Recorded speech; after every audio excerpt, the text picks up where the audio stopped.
pay taxes, let us work.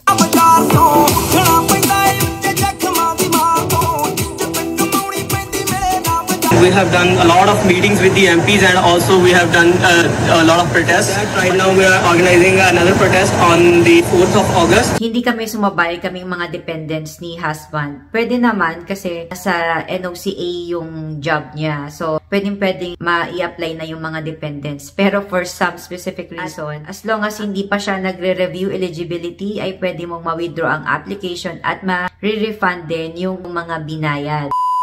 So, ngayon, pag dumating na yung PGWP result mo, dun pa lang siya mag-i-start. Hindi mag-i-start yung duration mo sa pag-submit ng application. Ang nagiging problema, kapag hindi ka makakuha ng tier job na required sa PR application, kuha ka man ng tier job, pero maubusan ka na ng oras dahil sa matatapos na yung permit mo, hindi ka pa rin nai-invite, hindi pa rin lumalakad ang PR application. So, those things na i-consider ng mga temporary residents. Meron na rin tayo naging video nung mga nakaraang linggo na nagkaroon din ng protest sa PEI patungkol sa mga temporary residents na ma-expired na rin ang kanilang mga permits at wala pa talagang kasiguraduhan sa kanilang PR application. At ngayon naman ay nasunda ng another protest sa Brampton. Actually, same na lahi. So, mga Indians. And meron silang 5 demands. Listen everybody. We pay taxes, let us work. Hello everyone, as we all know that right now our campaign is going on for the PGWP and we have done a lot of meetings with the MPs and also we have done a lot of protests, but we haven't got any solution yet. And for that right now we are organizing another protest on the 4th of August this Sunday at 4 PM at Garden Square. And we humbly request all of you to join us and give support to us. All the businesses who are dependent on international students, all the Punjabi community and other communities, we humbly request you to join us so that we can come with the government and find a solution. And pag pumasok talaga na temporary resident, mapa-worker or student, kailangan aware din tayo sa mga PR requirements para eventually ma-target natin yung mga PR pathways. Year 2008, nagkaroon ng changes sa PGWP in which inalaw na ni Canada ang mga international students na makapag-work. Kung meron kang 2 years program, ay pwede kang maging eligible sa 3 years work permit or postgraduate work permit. At kung 1 year program naman ay 1 year work permit.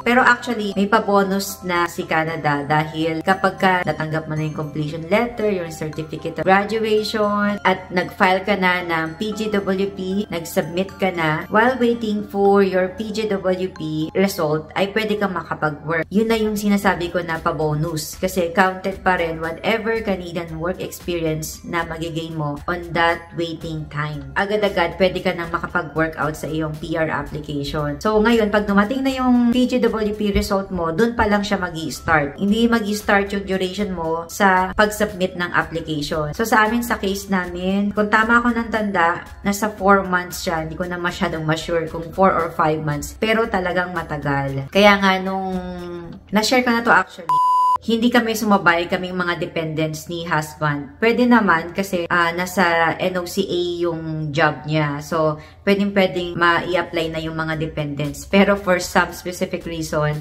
ang reason namin, mag-i-expired yung mga permits ng mga bata. Kaya hindi na kami nalang sumabay sa primary applicant. Pero actually, meron akong reason doon. Ini-aim namin na somehow yung hinahanda namin na PR application ay ma-approve na at hindi na namin kailangan na mag-apply ng kaming mga dependents. Pero, ito pang isang bagay, guys. Even if i-file na ninyo, as long as hindi pa siya nagre-review eligibility, ay pwede mong ma-withdraw ang application at ma-refund din yung iyong mga binayad.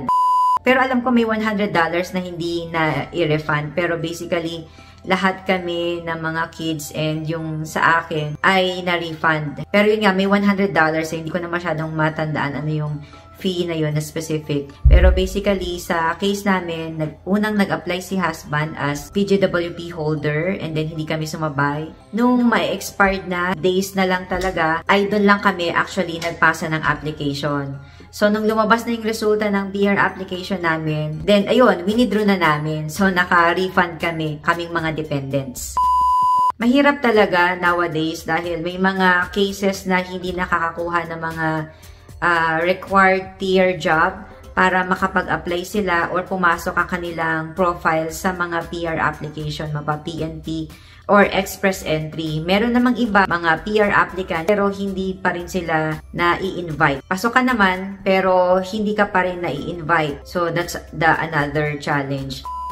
So, ito nga mga taga-Brampton, and especially itong specific na lahi na to ng mga Indians, ay sumunod na rin sila sa kanilang mga kapatid sa PEI na magwelga na rin patungkol sa kanilang mag-expired na mga work permits for 2024 to 2025. So, basahin natin ang kanilang mga demands. Number 1, extend PGWP expiring in 2024 to 2025. Actually, nagkaroon na ng extension na 18 months before. So, medyo malaki-laking pagbabago ito ng policy. And yung pangalawang demands nila ay 5-year PGWP for all. So, another big changes ulit ito sa polisiya ng government since ang PGWP ay either 3 years or 1 year lang talaga. Magkakaroon ka ng 3 years work permit kung ikaw ay nag-study ng 2 years program. And 1 year postgraduate work permit kung 1 year program.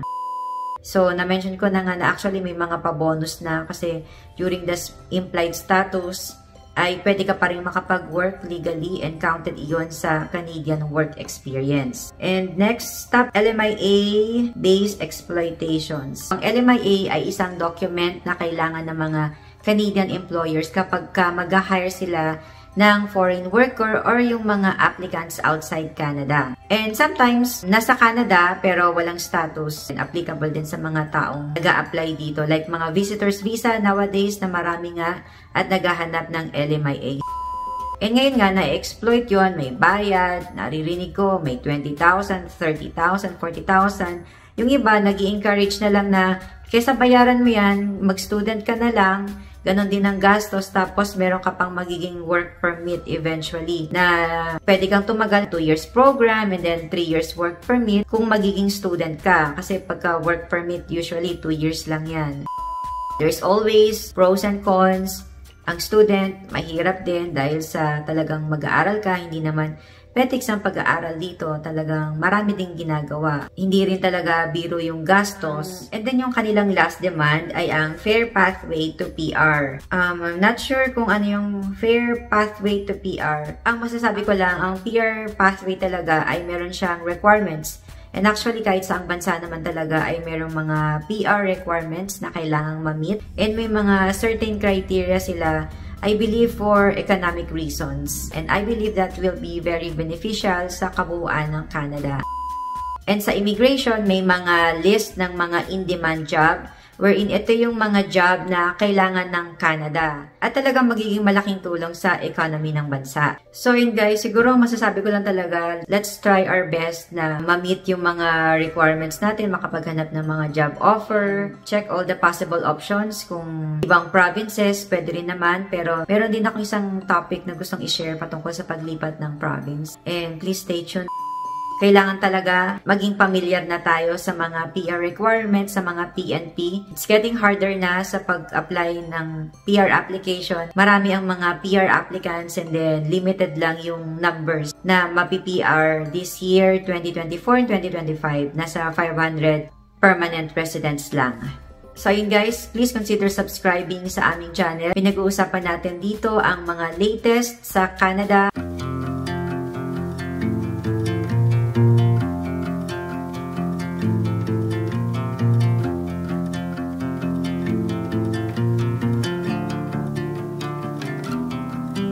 On the road, I've been away for far too long, but now I'm on my way back home. I hear the west winds call.